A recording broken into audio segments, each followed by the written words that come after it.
Handling paper tickets. Respond timely within 72 hours if possible in writing. One of the laws of administrative law is that you must refute any and all claims made against you by any government agency and the IRS within 72 hours of receipt of same. If you do, chances are you will not hear from them or the agency again. However, it is a good idea to follow up with a proper paperwork attack as soon as reasonably possible. Failure to respond within 3 days only means that a lot more paperwork will need to be done, and that the resolution of the problem has been lost. Make a copy of the ticket or citation and keep the original on file.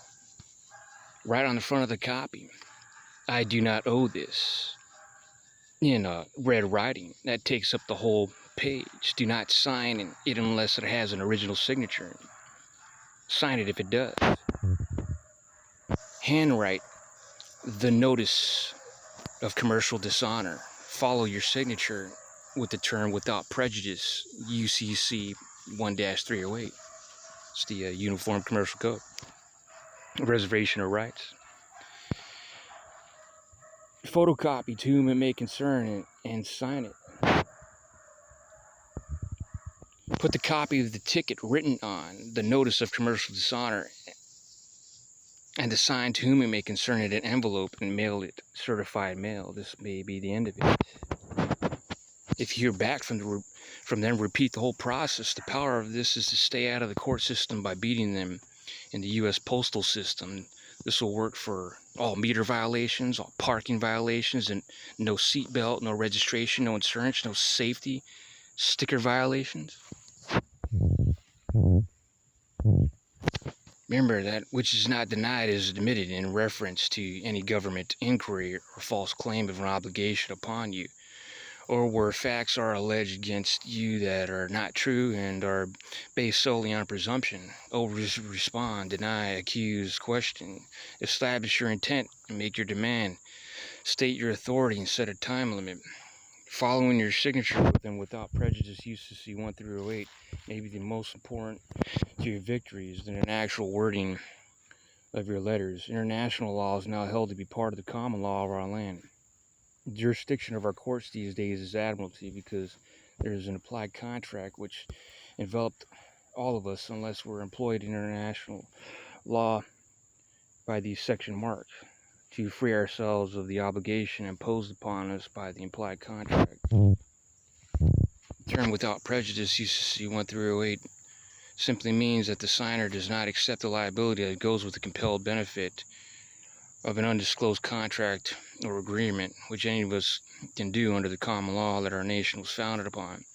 What is the implied benefit that we, the people living in this republic known as the United States of America, enjoy and daily exercise because the legislative branch of our third branch republic has failed us in its duty to coin our money and regulate the value thereof? Since we have no medium of exchange for the republic, and we need a medium of exchange in order to live and do business, we are now compelled to accept the benefit of an implied contract between the federal United States, which has its own Article 1, Section 8 clause, and our republic, or continental United States, two separate nations. We daily use the colorable currency called Federal Reserve notes of the Federal Reserve states to discharge our debts because we have no silver or gold coins of the republic which may pay our debts. The so-called benefit that we enjoy at the hand of the federal United States through some sophisticated legalese of our lawyers brings an obligation upon us to assume the debt liability of the federal United States, and therefore subjects us to the Internal Revenue Code and the service unless we employ this law.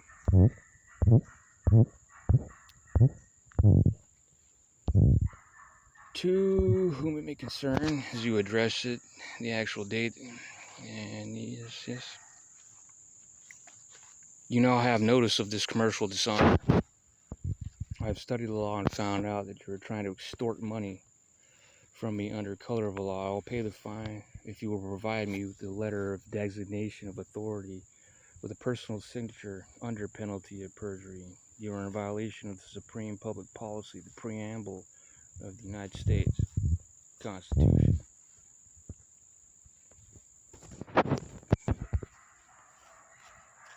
This basically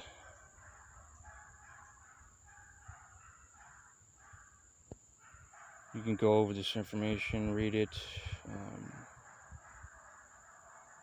The documents, all these documents are provided for free in the description. Just bypass the ad, that's all, and then you'll be led to the documents. So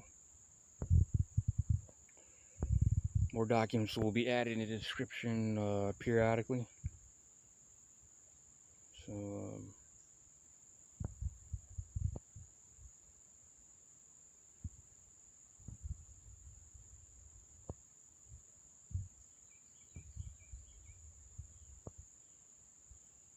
I suggest if you're new to this stuff, it takes research and understanding. So all this stuff's provided for free. Don't get discouraged about the ads when you click on these links. They're just giving me payment. I mean, you're not paying anything. Just a minute or two, bypass the ad, and it'll be led to the document.